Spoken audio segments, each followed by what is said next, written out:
Welcome back. We're here again for the Post-Secondary Transition podcast, where we like to have conversations around the ins and outs and everything in between of the transition process for families of students with disabilities.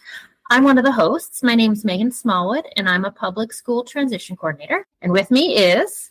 I'm Patrick Cadigan. I'm a public school special education teacher. Awesome. And before we begin our conversation, we like to give our listeners a definition of what we're really talking about when we say post-secondary transition. It really just focuses between ages 14 through 21 and really helps answer that question of what do you want for your child after they leave school? We're looking to help answer that question by asking parents to really think long-term, think of the milestones ahead of you, think of the research, the resources, and ultimately the goals that you have. And how do we define long-term? Well, ask yourself the question, what do you want for your child to be doing after the school bus stops coming? That can be different for everybody as it's a completely individualized experience. So along with that individuality can come some loneliness and in some cases a sense of isolation. It really can be, or it really is a unique experience. But there are other families who are going through this probably at the same time you are. Right. And along that journey, there are milestones that you are going to need to focus on. And some of those are built around timeframes, but others can be at your own timeframe whenever you're comfortable and ready to tackle them. Using your child's school experiences will really help while you're doing that research for transition, and using the resources at your disposal, such as your school transition specialist and other teachers, is imperative. It is a lot of information. We recognize that, and there's a lot to consider. And in many cases, the answers will not always immediately present themselves, and there might be some give and take. There will be things that you do that might not have the desired outcome, and trying to do all of that at once can really feel consuming. So we're here hoping to help clear away some of that fog. And along the lines of clearing away some of that fog, let's get into what we're going to be doing this week. So we are back. For the last several weeks, we have been doing 101 style conversations, which is to say like an introduction to the post-secondary transition process, right? This is for families who have little to no experience with it. So this week, we thought we would drill down even further, right? Today, we're going to conversate about work programs, but not just any work programs. These are going to be work programs where Megan and I both work in the county that we work in, which is Howard County in the state of Maryland. Now, of course, we recognize that each school system will do something different. So this is by no means intended to be comprehensive, just simply an overview of the programs that we typically see and the programs that we typically work with. Now, our listeners will no doubt have very different offerings or experiences around this. So we are looking to open up the conversation. We know that different counties, different states do different things. So please use our contact page. Get in touch with us. Let us know what you guys are doing. We have actually already reached out to some of the surrounding areas with us, and we're really looking to hopefully open up this conversation. So it could be fun.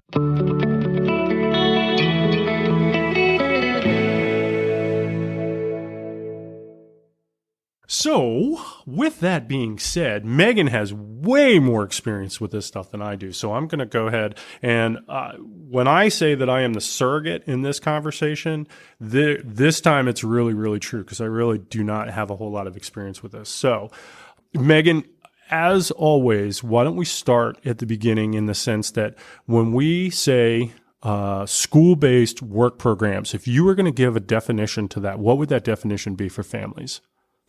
So I think the school-based work programs really just focuses on all those experiences that are offered to give the students those pre-vocational opportunities to practice things that they will use and hopefully apply after they leave the school system.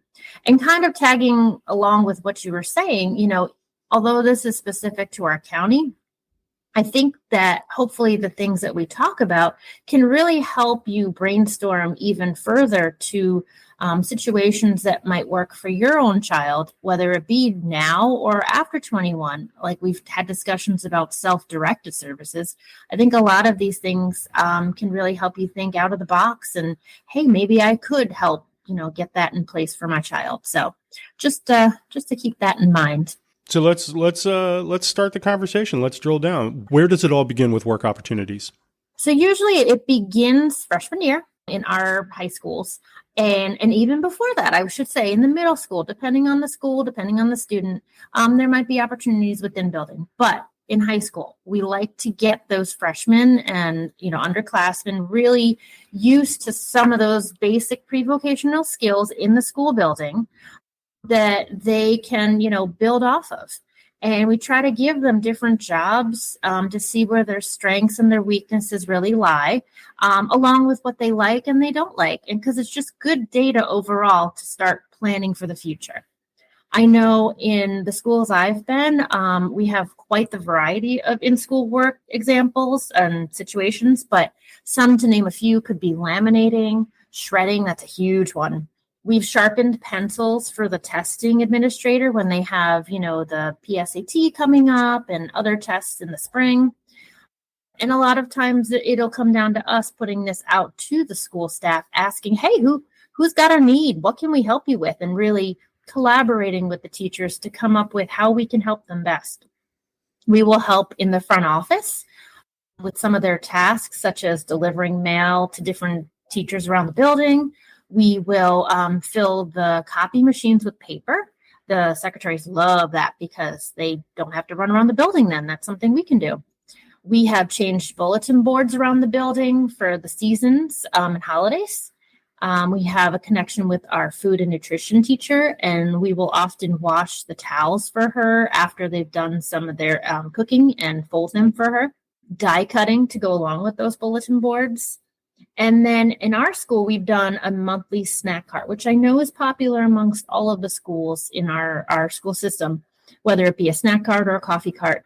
But our students are responsible for taking a trip out in the community to purchase the items. And then we stock a cart and we will go around once a month and offer it to our staff. And, we gather money for the purchases and we use it to do something fun for the students at the end of the year. So those are just a sampling of some things. And we have teachers who really think out of the box and make connections too with the community to see what kind of jobs we can help, not only for the teachers in our buildings, but for some of our businesses that we can bring to do in the building with the students. And then, the transition teacher might be the one returning it to the business after it's done. But it's a nice connection and it comes full circle for the students to see that the job that they're practicing does help somebody else out in the community that they live in.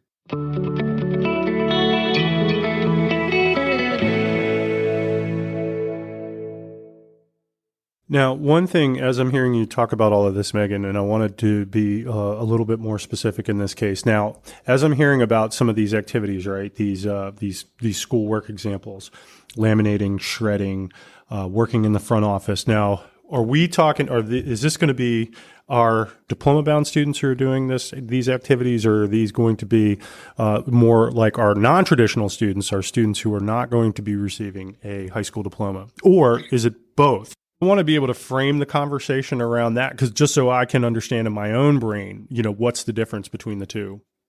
Yeah, no, good question. And it's totally individualized, but for the most part, I'm talking about those students who are on the certificate track and in our school participate in the life skills classroom. So they have the flexibility in their day and their schedule to build these activities in. Got it. All right. So how does it build on from there? Do they have opportunities to actually, and you kind of already mentioned this, but they have opportunities to actually go out into the community to practice these skills?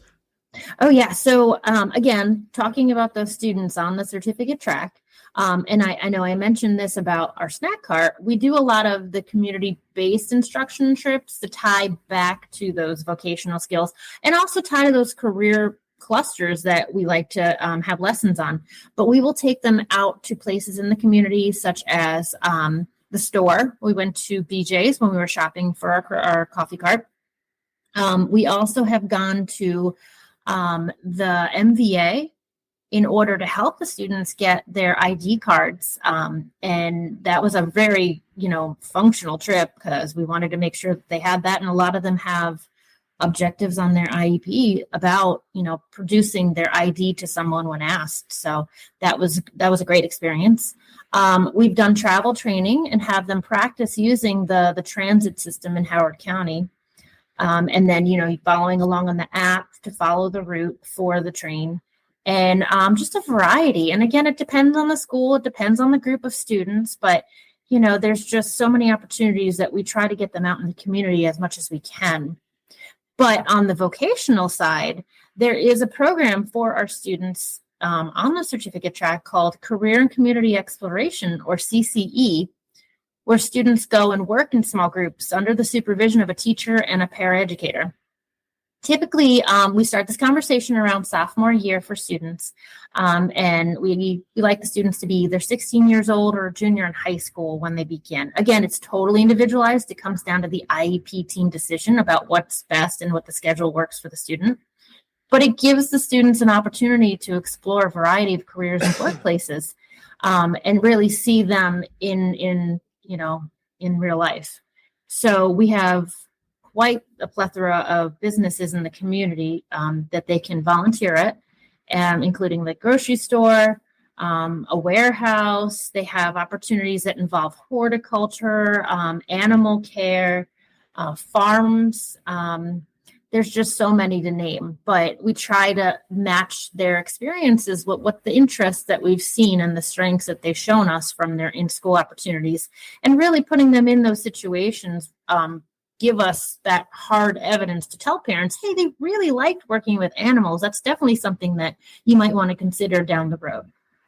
It's funny, though, to hear you talk about going to the MVA and getting an ID, because I know that from our Facebook feed, because we have our own Facebook page, up popped this ad that was essentially talking. Now, I don't know about anywhere else, but we here in the state of Maryland, you can actually use your phone to hold your identification card. And so it was talking about that.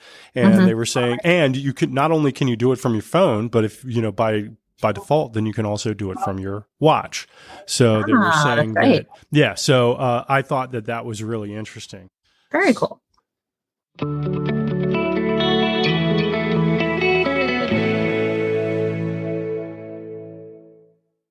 Are there other work programs after CCE? Yeah. So with CCE, like I mentioned, the students are grouped in a small group of students, usually 4 to 5, with a teacher and a paraeducator. But there are opportunities for students who show evidence of independence at the work site to go to individual sites as well. And then how is it determined that the student can move to another level, quote unquote? So that next step, like I said, with the independence piece, with our county, it would be work study. When the students in CCE, if the teacher or the paraeducators that are working with them, the student notice like, hey, they're really showing a lot of independence as they work, I think they might be ready to venture off into something, more independent, then they would call for the transition teacher to come and observe the student and kind of get a feel for their thoughts. When we put a student into work study, the student is not with school staff all of the time. They receive some initial and periodic job coaching from the transition teacher, but then the expectation is while they're at that work site that they will be reporting to the employer or the manager for the work site and, answering to them and getting their work tasks from them. So we try to match the student's interests and strengths with that work site for a work study, but it's completely individualized. And the transition teacher is the one who's coordinating it and checking in. They're documenting those visits and they're sharing the history with the school teams, but they're also checking in with the employer weekly to see, is there any concerns? Do you have any questions? Is there any area that the student really needs to work on with their independence to make sure that they're performing up to standards? And what about within the school building itself? Are there classes that can also explore career areas that the students can take advantage of? Yeah, and so I should also mention when I was talking about work study, that was also a situation for students who are on that certificate track. Now, when I talk about this next class, exploring careers in the building, we have something called the Career and Research Development class, or CRD. Now, that can be both for both students that are on the diploma track and also on the certificate track. For those that are earning a diploma, it is one of our graduation pathways, and it really introduces the students to the exploration of career interests, some goal setting, communication, financial literacy, and just overall navigating the challenges of the world of work. What I like about it for our students on the certificate track, that it gives them an opportunity to really work on creating resumes, which oftentimes might be a goal on their IEP for us. They can research different employment opportunities. We can work on filling out job applications. So CRD class really gives a nice variety of that exposure to different work experiences and career exploration.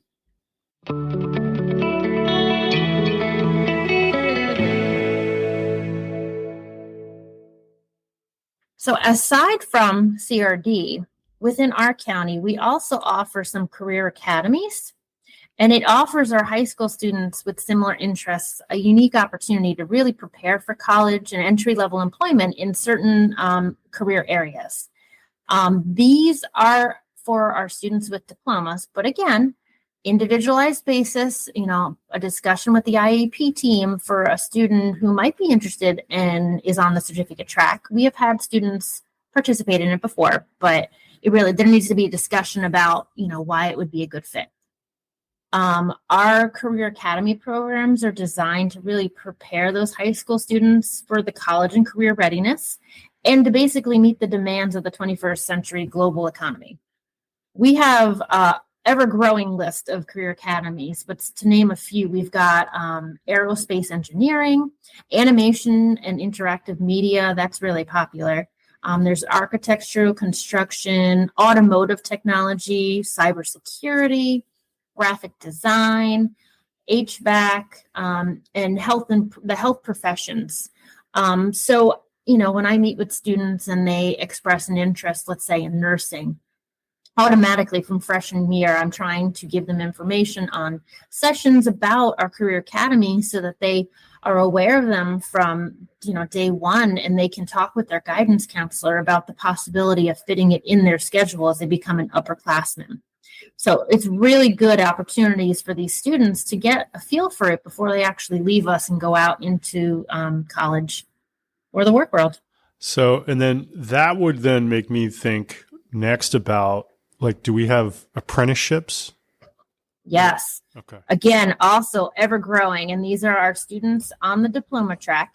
And it's actually one of our graduation pathways for our seniors who are interested in employment and further education based on their career pathway and a lot of the STEM industries. Our county has really expanded their apprenticeship opportunities over the last few years, but I know they have a number of them with construction companies, environment, agricultural, natural resources. They have some in human resources, information technology, and the automotive field. So when you're talking about, I'm hearing construction and human resources, infotech, I would imagine that there has to be some criteria that the students have to meet, right? Oh, yes. They have to make sure that the majority of their graduation requirements are completed. And this is for their senior year again, because they are expected to work a minimum of 450 hours for the year, which kind of equates to 20 hours a week. They also, along with their apprenticeship, complete a year of the related classroom instruction. And it all has to be done before they graduate.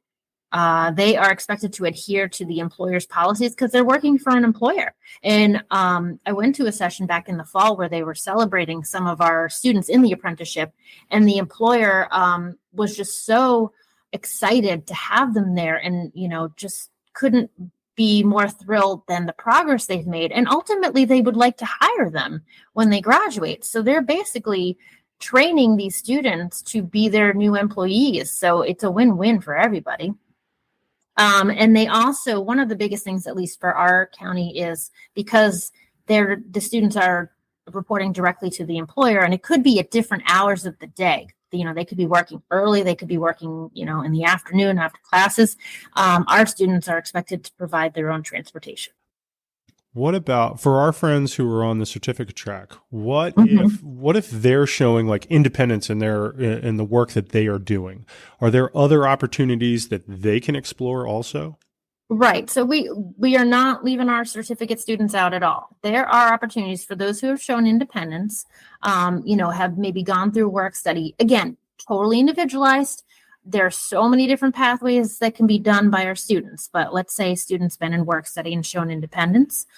We have a community-based post-high school program located at our community college campus that are designed for these students on the certificate track with the mild to moderate disabilities and are successful in that least restrictive environment. They have a curriculum that they follow, which includes travel training, a lot of that financial literacy, such as banking, budgeting, shopping, because they actually will go out and do these things. Career vocational skills, self-advocacy and self-determination, and personal management skills. So it's really the next step after high school before they leave our school system. So then what are they looking for then in potential students that are interested in that? Like what's the criteria for them?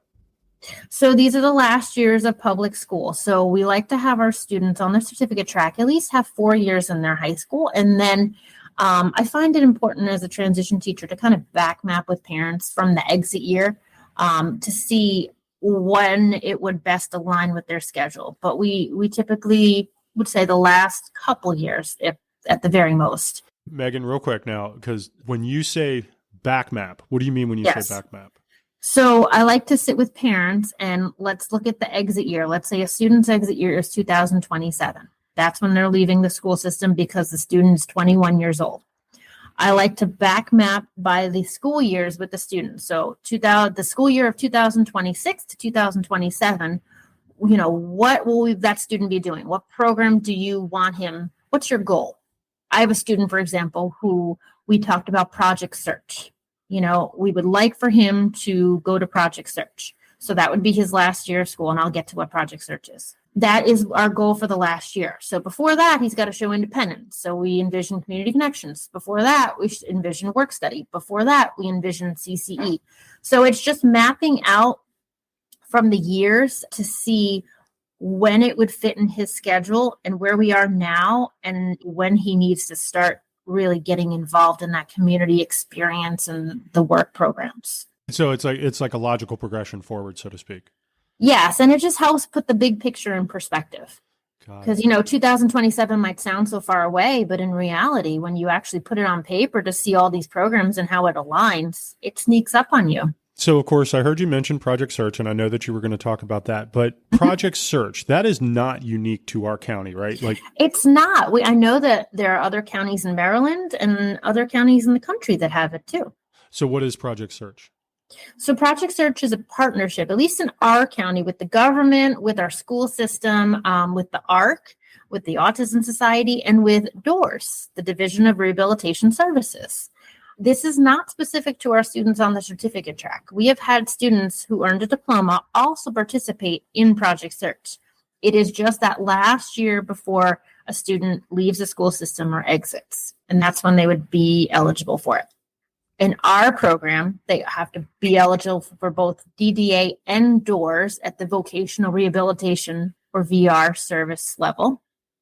But within the program, the students who are considered interns complete 3 10-week unpaid internships within the different government departments.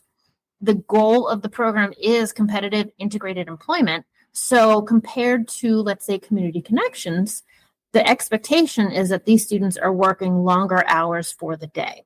That's why there's like a natural progression. CCE, they work for an hour and a half, maybe. Work study might be a little longer. Community connections might be a little longer. Project Search will be the longest amount within our school system programs. It's usually a small class of students, and they are under the supervision of their mentors from the government. So again, kind of like work study, they are reporting to someone, that is their manager or employer, not a school staff. and they're getting feedback from them on their work performance because they're doing real world tasks here. So they need to, the performance needs to be up to par. And then when I'm hearing you say work study, so is there a curriculum for this? Yes. So their curriculum, which they get an hour of classroom instruction a day before they go out to work. And it focuses all on employability skills. So, again, that's the big transition from when they were in the high school building. It's all functional. The goal is for them to be ready when they leave us at 21. And we want the functional, meaningful life skills piece. Is the classroom actually like out there, like out in the community, or like in the government building, if that's what they were doing? Right. So it's not in the school system, although it's still part of the school system. It's not located in the high school. For our projects, they're just located in a government building. So that's where they would report every day. And then I heard you talk about internships. Do you want to talk a little bit about how does that work?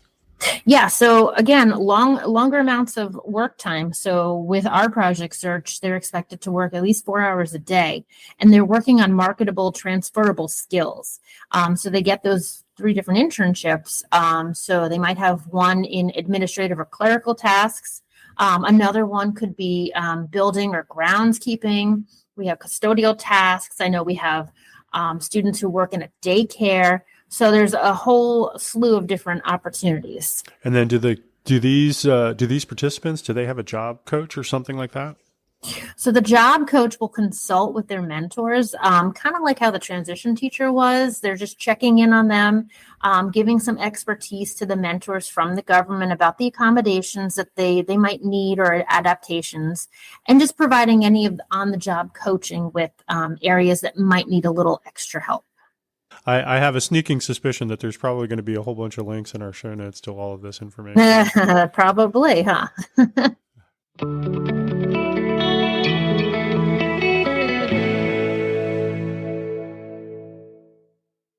So, like last time, we're going to do another segue.